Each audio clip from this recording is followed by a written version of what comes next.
अकबर, बीरबल और वो बर्तन जो खाना खा गया।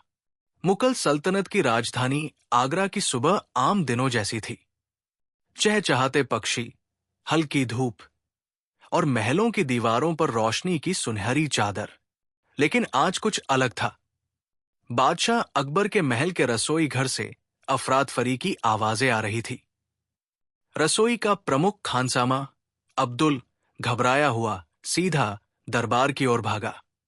हुजूर, हुजूर, कुछ अजीब हुआ है, वो जोर जोर से चिल्लाता आया। अकबर ने भौहें चढ़ाई। क्या बात अब्दुल? सुबह सुबह तू ऐसे क्यों हांफता आया? अब्दुल ने कांपते स्वर में कहा, हुजूर, रसोई में वो बर्तन जो खास खाना तैयार किया गया था आपके लिए, वो बर्तन, वो खाना खुद ही खा गया। दरबार सन्नाटे में डूब गया। क्या बकवास कर रहा है तू? एक मंत्री गरजा। लेकिन अकबर गंभीर हो गया। उसने अब्दुल से कहा, हर बात की तह तक जाया जाएगा। बीरबल को बुलाओ। कुछ ही समय बाद बीरबल दरबार में हाजिर हुआ। उसकी चाल में वही आत्मविश्वास और आंखों में चमक थी। महाराज, आपने याद किया? अकबर ने पूरी बात बताई। बीरबल मुस्कराया नहीं, जैसा वो अक्सर करता था। उसने सिर झुकाया, गंभीर हुआ और पूछा, मुझे रसोई घर ले चलिए। अब्दुल बीरबल को लेकर वहां पहुंचा। बर्तन बड़े तांबे के थे और अभी भी गर्म थे, लेकिन एक बूंद खाना नहीं बचा था। बीरबल ने ध्यान से बर्तन को देखा, फिर जमीन की ओर झुक गया। उसने कुछ निशानों को देखा जो किसी भारी चीज को खींचे जाने के थे।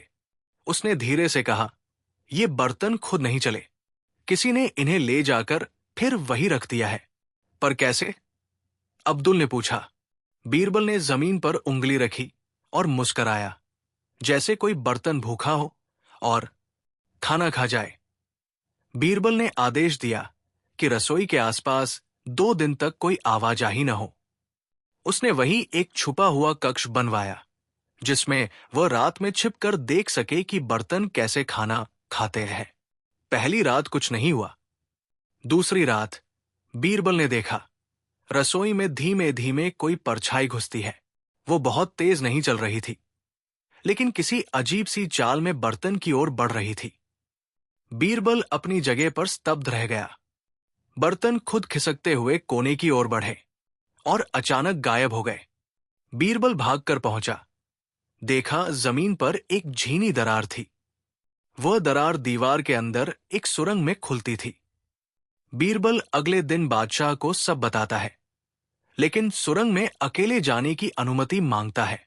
अकबर पहले मना करता है, लेकिन फिर बीरबल की जिद के आगे हार मान लेता है।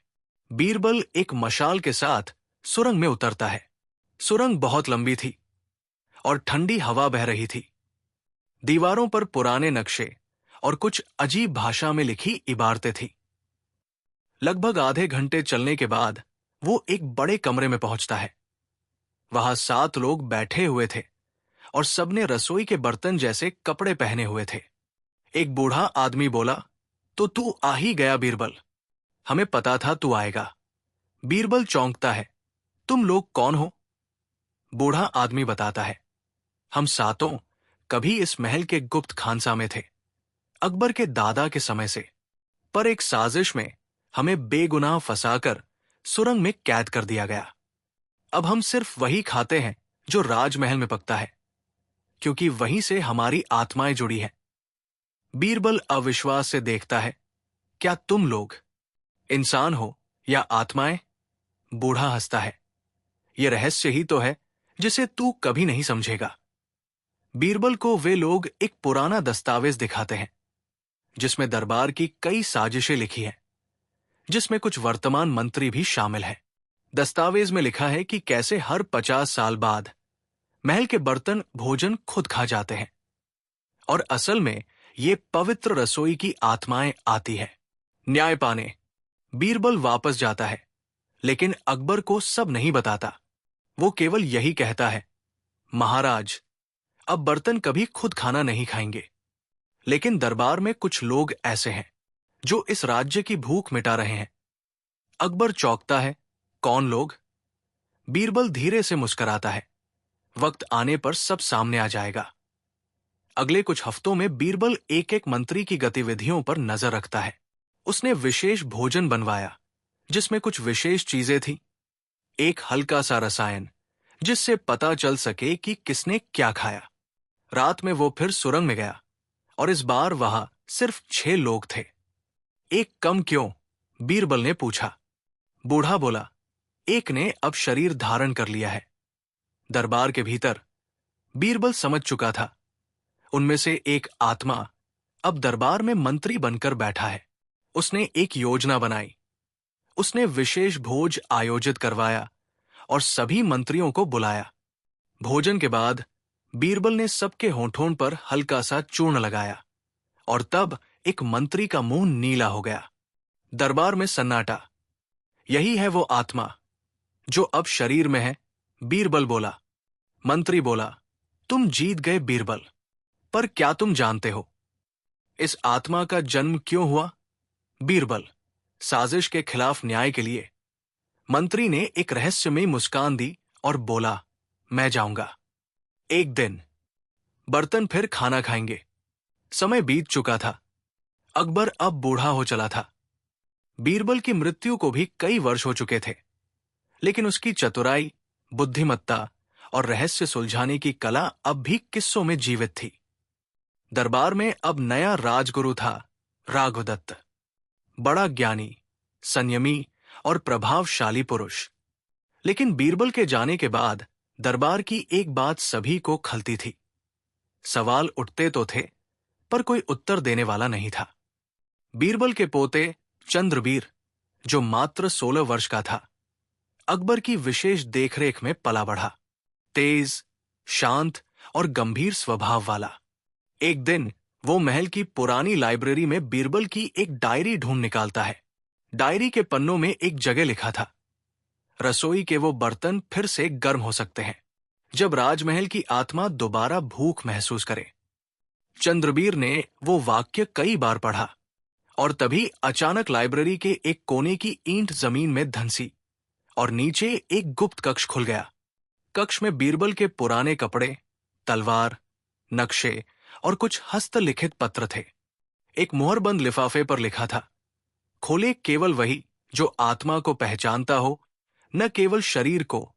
बीरबल चंद्रबीर ने पत्र खोला। उसमें एक चेतावनी थी। राजमहल के भीतर जो शक्ति है वो केवल शरीर को नहीं, आत्मा को भी जला सकती है। जब बर्तन फिर से खाना खाएंगे, समझ जाना वो लौटा है जिसे मैं रोक पाया था। अब तुम्हारी परीक्षा है। चंद्रबीर हिल गया। क्या वो आत्मा सच में वापस आने वाली है? एक रात राजमहल की रसोई में फिर हलचल मची। सुबह जब रसोइये पहुंचे, 3 बर्तन गर्म थे और खाली। वही पुराना दृश्य, लेकिन अब बीरबल नहीं था।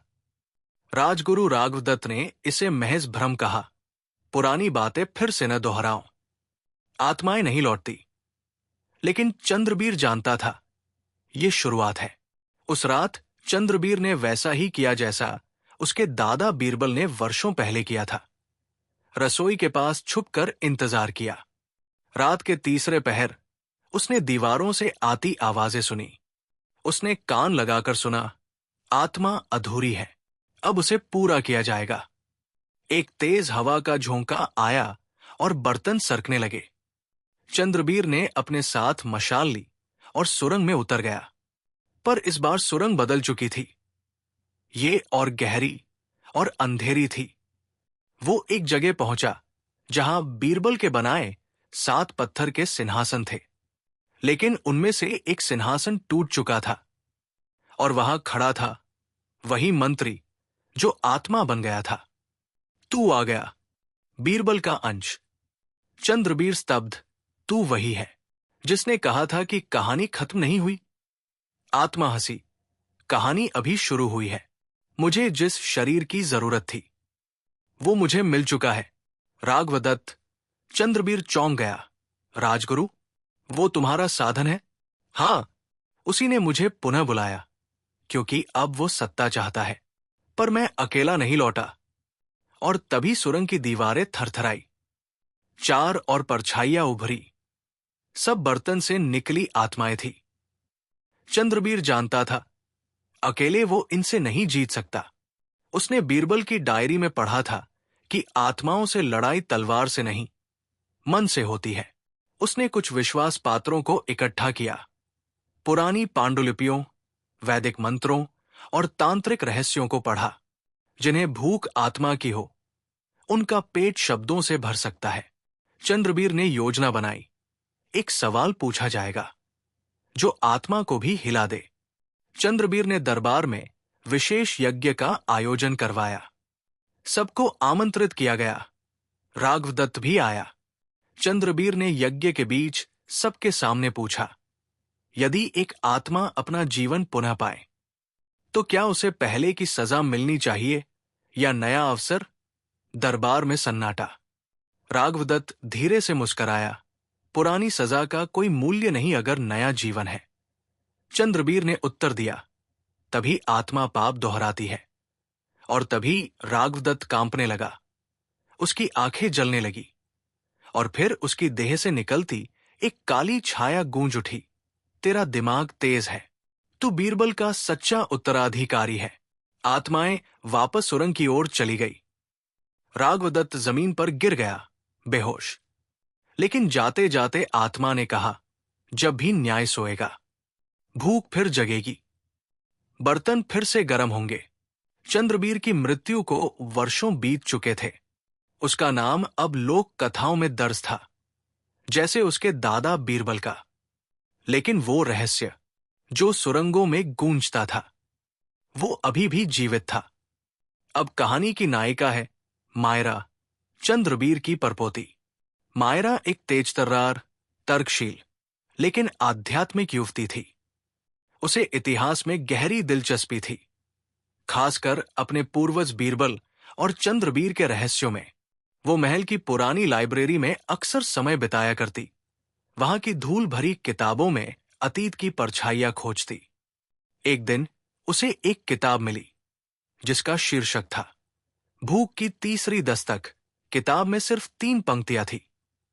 अगर आत्मा को अधूरा जवाब मिले तो वो फिर से जागेगी, और इस बार भूख सिर्फ रसोई की नहीं होगी। मायरा को झटका लगा। उसने तुरंत महल के रसोई घर की दिशा में देखा, और अगले ही दिन कुछ ऐसा हुआ जिसने कहानी को फिर से जगा दिया। महल के रसोइये की चीख ने सबको चौंका दिया। मालकिन, वो बर्तन फिर से गर्म है और सब कुछ खा गए हैं। मायरा भागी भागी रसोई पहुंची। वहां वही 3 तांबे के बर्तन, गर्म, खाली और हिलते हुए। उसकी आंखों में चमक थी, पर चेहरे पर गंभीरता। तो ये सच है, उसने मन में कहा। उस रात मायरा ने एक योजना बनाई। उसने महल के पुराने नक्शे खंगाले और वो रास्ता ढूंढ निकाला जो बीरबल और चंद्रबीर ने पहले खोजा था। पर अब वो सुरंग बंद थी, जैसे किसी ने उसे जानबूझकर सील किया हो। मायरा ने दीवारों पर कान लगाया और फिर धीरे धीरे एक मंत्र पढ़ा जो उसने पुस्तक में देखा था। दीवार खिसकी, सुरंग खुल गई। वो मशाल लेकर नीचे उतरी। सुरंग में अब अजीब सन्नाटा था, पर एक बात साफ थी, कुछ तो वहां जिंदा था। सुरंग के एक गहरे मोड़ पर मायरा को एक बड़ा दर्पण मिला, जिसके सामने एक परछाई खड़ी थी। तुमने बुलाया और मैं आ गया। मायरा ने पूछा, तुम कौन हो? मैं वही आत्मा हूं जो बीरबल को टक्कर दे न सका। चंद्रबीर ने मुझे रोका।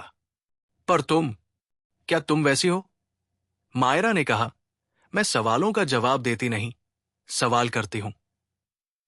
आत्मा ने हंसते हुए कहा, तो मैं तुम्हें एक पहेली देता हूं। यदि हल कर लिया, मैं चला जाऊंगा। नहीं किया, तो इस बार सिर्फ बर्तन नहीं खाएंगे, पूरी रसोई निगल जाएगी। आत्मा बोली, 3 बार आया, 3 बार गया। पहला बार शरीर में रहा, दूसरा बार आत्मा में, तीसरी बार मैं कौन हूं यदि नाम लिया तो मैं मरूंगा, यदि भूले तो तुम। मायरा चुप रही। दरबारियों और रक्षकों ने कहा, यह पहेली क्या है? ये तो असंभव है। पर मायरा सोचती रही। उसके मन में बिजली सी कौंधी। ये कोई वस्तु नहीं, ये एक संकेत है। 2 दिन बाद उसने आत्मा को फिर बुलाया। तुम्हारा उत्तर है, उसने रुककर कहा। मौन, सन्नाटा। आत्मा चौंका। तुमने सही कहा। यदि तुम्हारा नाम लिया, मौन टूटेगा और तुम मरोगे। यदि कोई मौन भूले तो मृत्यु होगी। आत्मा थरथराया, लेकिन फिर हंसा। अच्छा जवाब, पर मैं अब अकेला नहीं। मायरा ने देखा सुरंग के एक कोने में एक और सिंहासन फूट रहा था। अब यह चौथा सिंहासन था और उस पर बैठा था एक छोटा बच्चा। ये कौन है? मायरा ने पूछा। आत्मा बोली, ये वो है जो अब बिना शरीर के जन्मा है, जिसे मौन ने जन्म दिया है। इसे कोई नहीं देख सकता, सिवाय उनके जो आत्मा में सवाल खोजते हैं। मायरा उस बच्चे को देखती रही और तभी उसकी आंखें उस बच्चे से मिलती है। बच्चे की आंखों में मायरा ने देखा और एक दृश्य प्रकट हुआ। वो बीरबल था, पर जवान। फिर वो बूढ़ा हुआ, फिर चंद्रबीर बना, फिर वही बच्चा। मायरा समझ गई ये पुनर्जन्म नहीं, पुनः प्रश्न है।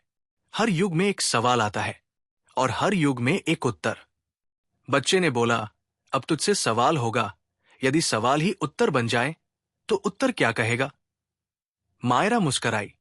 उत्तर चुप रहेगा, क्योंकि मौन ही उसका मूल्य है।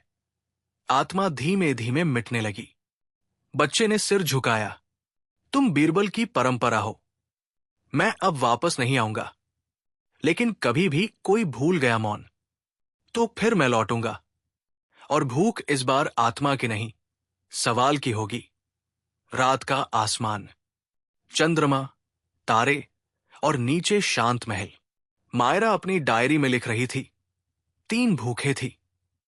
पहली शरीर की, दूसरी आत्मा की, तीसरी सवाल की। अब चौथी भी आएगी, जब जवाब भी सवाल बन जाएंगे। मायरा के भीतर एक अजीब बेचैनी थी। वो जानती थी कि आत्मा मिट गई थी, लेकिन वो बच्चा, जिसकी आंखों में बीरबल, चंद्रबीर और समय के अंश थे, वो एक सवाल बनकर उसके साथ रह गया था। राजमहल फिर शांत हो चुका था। कोई बर्तन नहीं हिला, कोई परछाई नहीं दिखी, लेकिन शांत सतहों के नीचे एक नई हलचल शुरू हो चुकी थी। एक दिन महल की दीवार पर रक्त से लिखा एक वाक्य मिला। अब जवाब मत देना, क्योंकि सवाल जाग चुका है। पूरा महल डर के साए में आ गया। मायरा समझ चुकी थी, ये कोई आत्मा नहीं थी, ये एक विचार था जो अब जीवित हो चुका था। एक दिन दरबार में एक अजनबी व्यक्ति आया। उसके चेहरे पर अजीब मास्क था, बिना आंख, बिना होंठ, बस एक चेहरा जो चेहरे जैसा नहीं लगता था। वो बोला, मैं जवाब हूं, जिसे किसी ने कभी नहीं पूछा। सब लोग चौंक गए। वो व्यक्ति बोला, अगर एक जवाब को कभी पूछा ही न गया हो, तो क्या वो एक सवाल नहीं बन जाएगा? मायरा उसकी बात सुन चुप रही। उसे वही वाक्य याद आया, यदि सवाल ही उत्तर बन जाए तो उत्तर क्या कहेगा?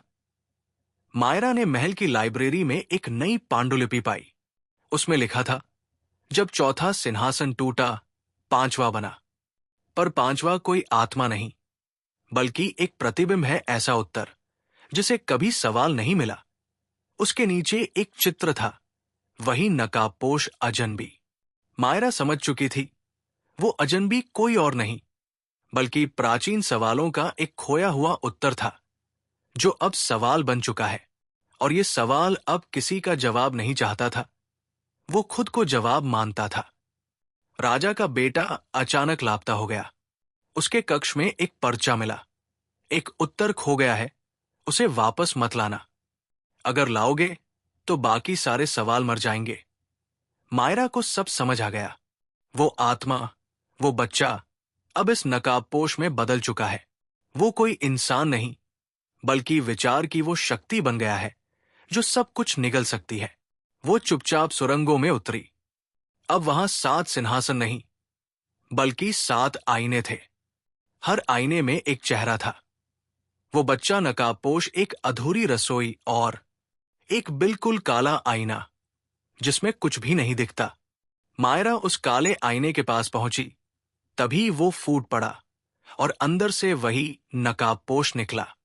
मैं शून्य हूं और अब मैं खुद को सवाल नहीं मानता। मैं उत्तर का अंत हूं।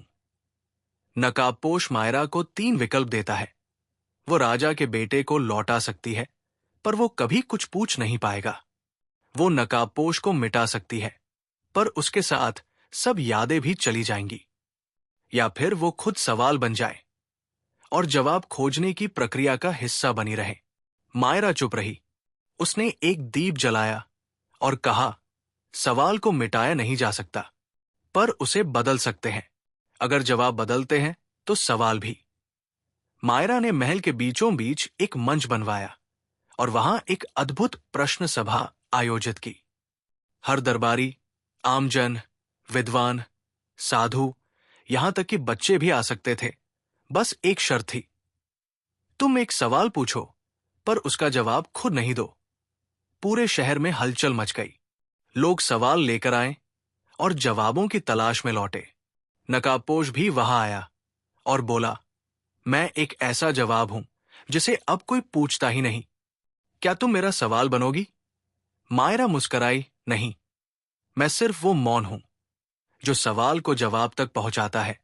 नकाबपोश भड़क उठा, तो अब तू मुझे मौन में बंद करना चाहती है? जैसे बीरबल ने आत्मा को रोका, चंद्रबीर ने विचार को, अब तू सोच को भी रोकना चाहती है? मायरा चुप रही। उसने केवल एक दर्पण आगे बढ़ाया। नकाबपोश ने उसमें देखा और देखा कि उसका चेहरा अब सबके चेहरे में बदल चुका है। अब वो हर किसी का जवाब था और इसीलिए किसी एक का नहीं। राजमहल अब पहले की तरह नहीं रहा। जब से नकाबपोश विचार हवा में विलीन हुआ, एक अलग तरह की शांति पूरे साम्राज्य में फैल गई थी। न कोई परछाई, न गरम बर्तन, न आत्मा, लेकिन शांति के पीछे एक नई हलचल छिपी हुई थी। मौन अब स्थिर नहीं था। मायरा को रातों को नींद नहीं आती। उसकी डायरी के पन्ने बिना छुए पलट जाते थे। और सबसे अजीब बात, रसोई की दीवार पर अब कोई नया शब्द नहीं उभरता था, बल्कि सिर्फ एक चिन्ह आता था, शून्य। मायरा सोचती, ये शून्य क्या है? सिर्फ शून्य या कुछ और? एक रात उसके कमरे में एक अजीब सी रोशनी फैली। दीवारें खुद से खुली और उसमें एक द्वार प्रकट हुआ।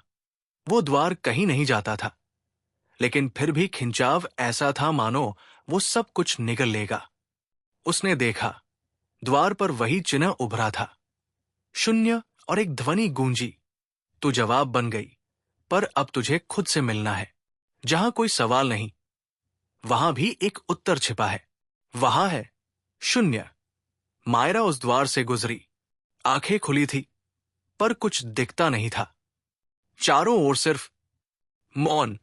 लेकिन ये वही मौन नहीं था जो आत्मा या नकाबपोश छोड़ गए थे। ये मौन जीवित था।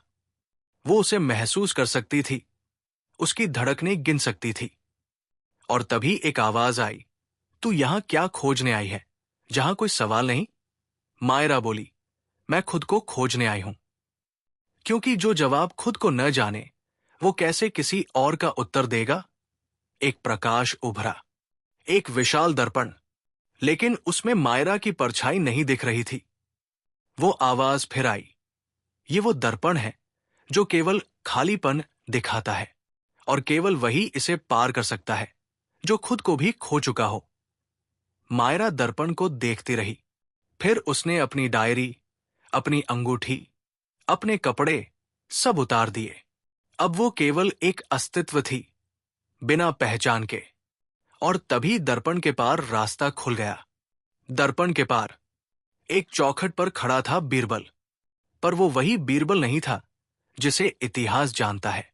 वो वृद्ध था, पर उसकी आंखें युवा, उसके होंठों पर मुस्कान, पर ललाट पर भारी चिंता। तू यहां आ तो गई, लेकिन अब वापसी उतनी आसान नहीं है। मायरा चौंकी, आप जीवित? नहीं, मैं अब विचार का बीज हूं जो शून्य में बचा था। हर पीढ़ी में कोई न कोई मुझे फिर से ढूंढता है, और अब तू आई है। बीरबल उसे एक पत्थर की दीवार की ओर ले गया। जिस पर कोई शब्द नहीं, सिर्फ स्पंदन थे। ये दीवार शून्य का प्रश्न है। जो इसे समझ लेता है वो मौन नहीं होता, वो खुद मौन बन जाता है। मायरा उस दीवार को छूती है और अचानक उसके भीतर एक चित्र प्रकट होता है। वो स्वयं को देखती है, एक बच्ची के रूप में, फिर एक वृद्धा के रूप में, फिर एक रेखा, फिर कुछ नहीं। शून्य में समय सीधा नहीं चलता। मायरा को अपने बचपन की बातें याद आने लगती हैं। फिर वे बातें जो वो कभी जानती ही नहीं थी। उसने देखा बीरबल का बचपन, चंद्रबीर का बुढ़ापा, नकाबपोश की उत्पत्ति और अंत में एक शिशु जिसका कोई नाम नहीं। वो कौन है? मायरा पूछती है। बीरबल जवाब देता है, वही जो अंतिम सवाल पूछेगा और अंतिम उत्तर देगा। वो अब आया नहीं, पर आने वाला है। लेकिन उसके आने से पहले तुझे एक काम करना है। बीरबल मायरा को एक सुनहरी गुफा में ले जाता है, जहां 5वां सिंहासन रखा है। यह सिंहासन अब तक खाली था, क्योंकि ये न सवालों का है न उत्तरों का। ये समझ का सिंहासन है। लेकिन ये किसके लिए? मायरा पूछती है। बीरबल मुस्कुराता है, तेरे लिए नहीं, तेरे बाद आने वाले के लिए। तुझे बस इसका संरक्षण करना है, ताकि जब अंतिम आत्मा आए उसे ये मिल सके। मायरा शून्य लोक से बाहर निकलने लगती है, लेकिन द्वार फिर से बंद हो जाता है। आवाज आती है, तेरे लौटने की एक शर्त है। अब तुझे कभी कोई जवाब नहीं देना होगा, तुझे बस सवाल पूछते रहना होगा। मायरा रुकती है और फिर कहती है, सवाल ही तो असली उत्तर है। मैं मानती हूं।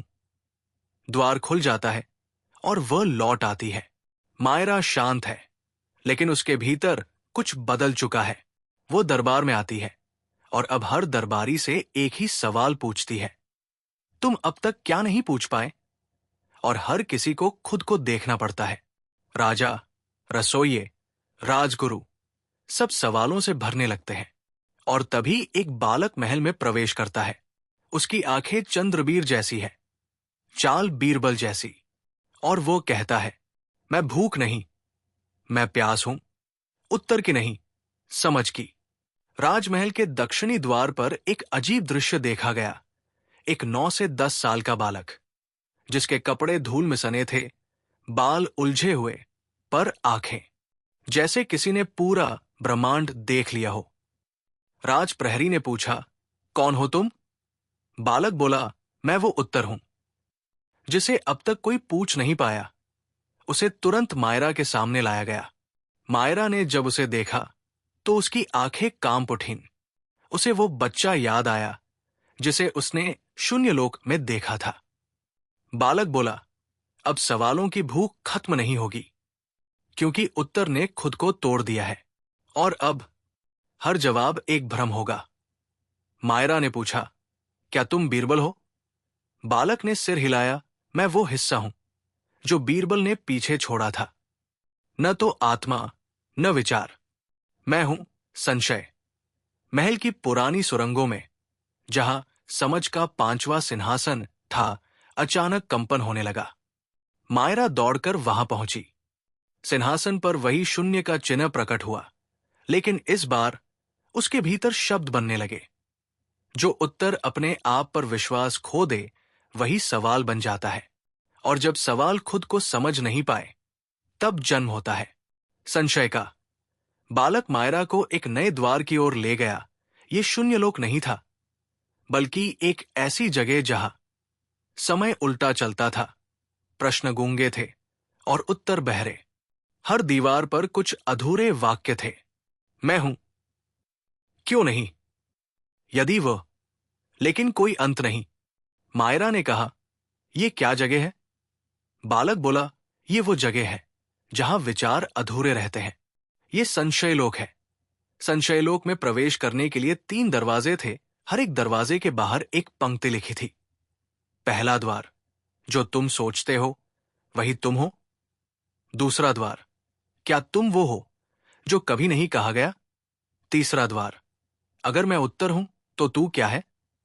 मायरा को एक ही द्वार चुनना था, उसने तीसरा द्वार चुना। अंदर प्रवेश करते ही वो एक बड़ा हॉल देखती है, जहां बीच में दो आकृतियां लड़ रही हैं।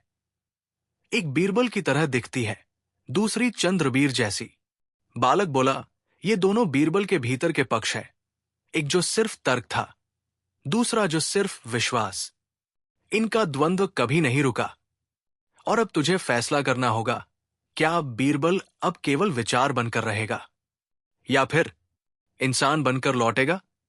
मायरा के सामने दो वस्तुएं रखी गई। एक सफेद कमल, जो बीरबल के तर्क का प्रतीक था। एक काली किताब, जो बीरबल के विश्वास का। अगर वो कमल चुनती, बीरबल विचार बनकर रह जाएगा। अगर किताब चुनती, बीरबल वापस जन्म लेगा, लेकिन अपनी पहचान खो बैठेगा। मायरा ने किताब उठाई। धीरे धीरे हॉल में धुंध भर गई। बालक बोला, तूने चुनाव कर लिया, अब मैं चला जाऊंगा, क्योंकि अब संशय को स्थान नहीं। अब वो आएगा जिसे कोई नहीं पहचानेगा, फिर भी सब उस पर भरोसा करेंगे। अब बीरबल लौटेगा, लेकिन वो नहीं जानता कि वो बीरबल है। एक गांव के कुएं के पास एक मां अपने बच्चे को दूध पिला रही है। उस बच्चे की आंखें झपकती हैं और उसमें एक गहरी झलक होती है, जैसे उसने किसी कालखंड को देखा हो। उसका नाम विवान, जिसका अर्थ होता है जो प्रकाश से भरा हो। विवान अब बड़ा हो रहा था। उसकी दुनिया बहुत साधारण थी। मिट्टी के खिलौने, नदी का पानी, मां की लोरी और आकाश में तारों से बातें। पर हर रात एक सपना आता, एक महल, एक बर्तन जो बोलता था, एक नकाबपोश और मायरा। वो जब पूछता, ये कौन है, तो उसकी मां हंसकर कहती, शायद तुम्हारा कोई अधूरा सपना है। एक दिन उसे गांव की मिट्टी में एक लोहे का छोटा पिटारा मिला। जब खोला, उसमें सिर्फ एक पन्ना था। उस पर लिखा था, अगर तुझसे कोई पूछे तू कौन है, तो जवाब मत देना, वरना फिर से सब शुरू हो जाएगा। विवान डर गया। उसने पन्ना वापस रख दिया। लेकिन उस रात सपने में वो दरबार लौट आया, और इस बार मायरा उसे देख मुस्कराई। सपने में मायरा ने कहा, कभी कोई पूछे क्या तुम बीरबल हो, तो कहना मैं सिर्फ एक सवाल हूं, जो अब उत्तर बनने की जल्दी में नहीं। विवान ने पूछा, तो क्या मैं कुछ नहीं हूं? मायरा ने मुस्कुराते हुए जवाब दिया, नहीं, तू वो है जो खुद को पहचानने से डरता नहीं। सालों बाद एक यात्रा करते हुए कुछ विद्वानों का समूह गांव में पहुंचा। उनमें एक था, एक युवा स्त्री जिसका नाम था नायरा। वो मायरा की वंशज थी, सवालों की अगली रक्षक। उसने विवान की आंखों में कुछ देखा। उसने पूछा, तुम कभी बीरबल का नाम सुना है? विवान मुस्कराया और बोला, पता नहीं, पर कभी कभी ऐसा लगता है जैसे मैं उसे जानता हूं। नायरा और विवान गांव के मंदिर की सीढ़ियों पर बैठे हैं। आसमान में तारे चमक रहे हैं। नायरा ने पूछा, अगर कभी तुम्हें कोई कहे कि तुम ही बीरबल हो तो क्या करोगे? विवान कुछ देर चुप रहा, फिर बोला, मैं पूछूंगा क्या तुम उसका सवाल हो? और दोनों हंसने लगे।